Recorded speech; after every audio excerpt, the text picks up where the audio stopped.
아리스토텔레스는 무지의 상태에서 깨달음의 상태에 이르게 하는 발견의 탁월한 방법으로 반전을 꼽았다. 반전은 운명이 행복의 상태로 진행하는 것처럼 보이다가 갑자기 불행 쪽으로 방향을 바꾸거나 또는 그 반대로 상황이 완전히 역전되는 것을 말한다. 코로나가 처음 시작할 때를 기억하고 있다.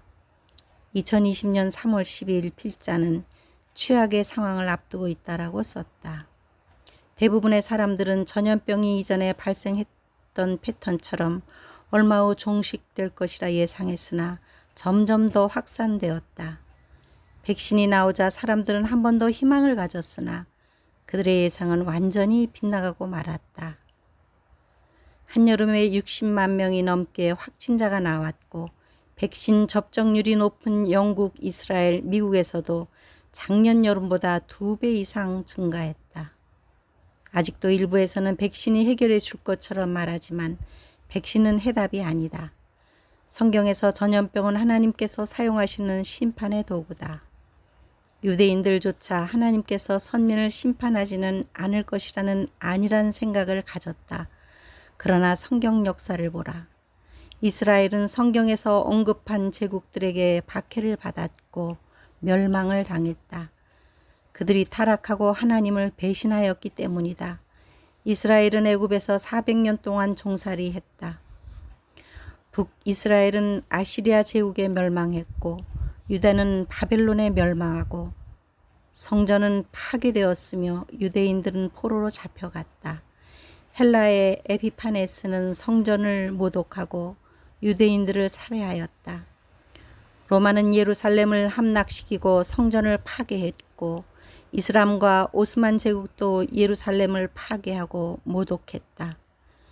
세상의 제국들은 한결같이 이스라엘을 둘러싸고 일어나며 심판의 도구로 사용되었다.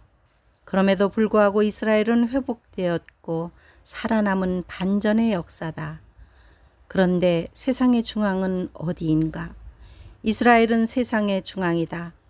아프리카와 유럽과 아시아를 연결하는 허브이자 세상의 제국들이 발생했던 지역이다. 에스겔은 이스라엘이 세상의 중앙이라 기록했다. 곡이 그날의 이스라엘을 침공할 것이다. 물건을 겁탈하며 노력하리라 하고 내 손을 들어서 황폐하였다가 지금 사람이 거주하는 땅과 여러 나라에서 모여서 짐승과 재물을 얻고 세상 중앙에 거주하는 백성을 치고자 할 때에 반전의 역사는 에레미야가 예루살렘의 멸망을 외쳤던 시대에도 일어났다. 40년 동안 바벨론에게 멸망할 것이라 외쳤던 에레미야의 예언이 드디어 성취되는 순간이 있었다. 마지막 왕 시드기야 통치 말년에 바벨론 군대가 예루살렘을 포위했기 때문이다. 예루살렘 성이 함락되기 직전 바벨론 군대가 갑자기 물러났다. 바로의 군대가 애굽에서 나왔다는 소문을 들었기 때문이다. 에레미야는 역으로 맥이 탁 풀릴 상황이었고 사람들은 에레미야의 예언을 다시 의심하게 만들 일이었다. 그런 일이 실제 일어났다. 에레미야가 베냐민 땅에서 백성 가운데 분깃을 받으려고 예루살렘을 떠나려 했다. 베냐민 문을 통과하려 하자 성문지기 우두머리인 이리야가 선지자 에레미야를 붙잡았다.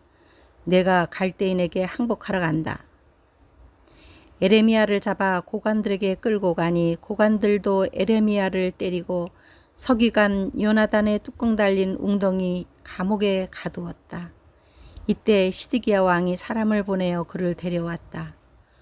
혹시 여호와께 받은 말씀이 있소? 있습니다.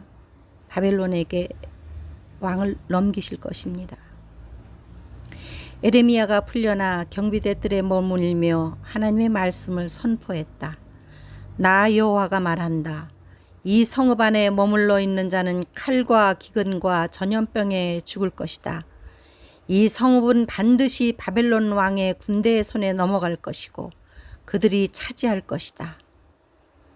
신하들이 왕에게 청하여 에레미야를 죽여야 한다고 건의했다. 이 사람은 백성의 평안이 아니라 재앙을 구하고 있으므로 마땅히 죽여야 합니다.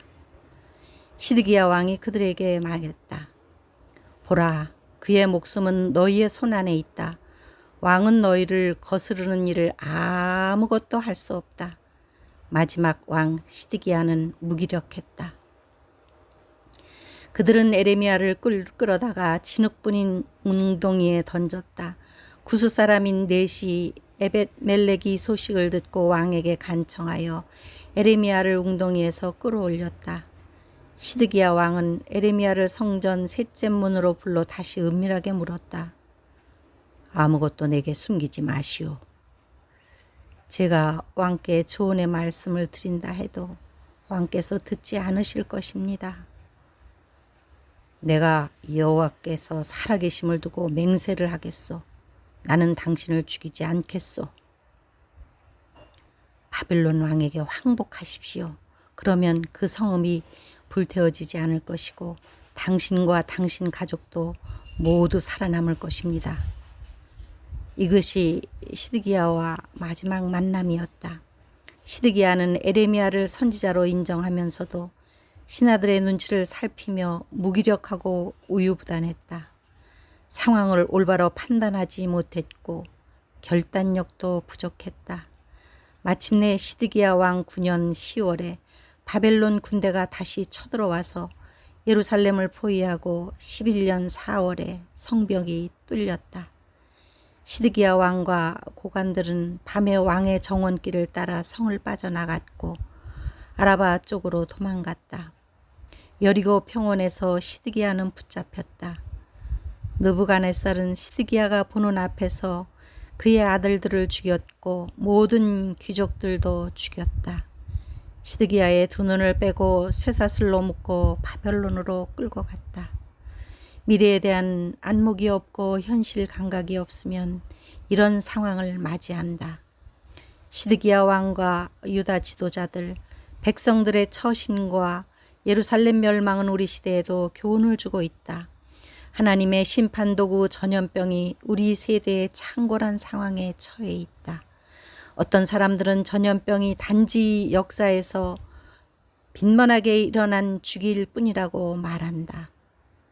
AD 70년에 예루살렘이 멸망할 때 요세푸스는 전염병이 생겨서 그들의 파멸을 가속화시켰다고 기록했다. 주님이 오실 종말의 징조에도 전염병은 등장한다. 큰 지진이 일어나고 곳곳에 기근과 전염병이 있을 것이며 또 하늘에서는 두려운 일들과 큰 징조들이 있을 것이다. 지구적인 코로나 팬데믹은 큰 징조에 해당한다. 우리에게 두 가지 관점이 있다. 첫째 관점은 에레미야의 경고처럼 멸망을 앞두고 있다. 이 경우 전염병은 멸망의 전조이며 최악의 상황으로 급격하게 변화될 것이다. 그리고 이 과정에서 반전의 반전이 일어나기도 한다. 마침 팬데믹은 백신에도 불구하고 오히려 더 증가하고 있으며 이 관점을 지지한다. 둘째 관점은 시드기야 왕과 고관들과 거짓 선지자들의 주장처럼 행여 좋아질 것이라 전망한다.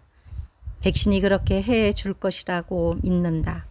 그러나 현재 상황을 보면 그들의 기대에 역행하고 있다. 첫째 관점이 옳다는 전제에서 교회는 심판의 대상이 되었고 그들의 신앙을 잘못된 길을 걸어왔다고 판정을 받은 것이다. 교회는 은혜를 우리 하나님을 존경하지 말라는 의미로 해석하고 가르쳤다. 은혜 때문에 우리가 도덕적으로 타락해도 되며 그것은 행위에 속하기 때문에 괜찮다고 가르쳤다. 교회는 타락했고 어리석고 무감각했으며 세상에 빛이 되는데 실패했고 하나님을 존중하는 대신 반역했다. 그들은 아직도 이런저런 이유로 심판의 때가 아니라며 사악한 세상의 소리에 연합한다. 당일까지 합리화로 사람들을 안심시키며 회개하지 못하도록 할 것이다. 노아 시대처럼 심판이 올 것이고 우리는 이때의 중요성을 알아야 할 시점이다. 하나님은 반전의 반전 그 결말을 허용하시는 하나님이다. 그러나 우리는 교회 시대의 마지막 세대이며 이 중대한 기회를 놓치지 않을 것이다.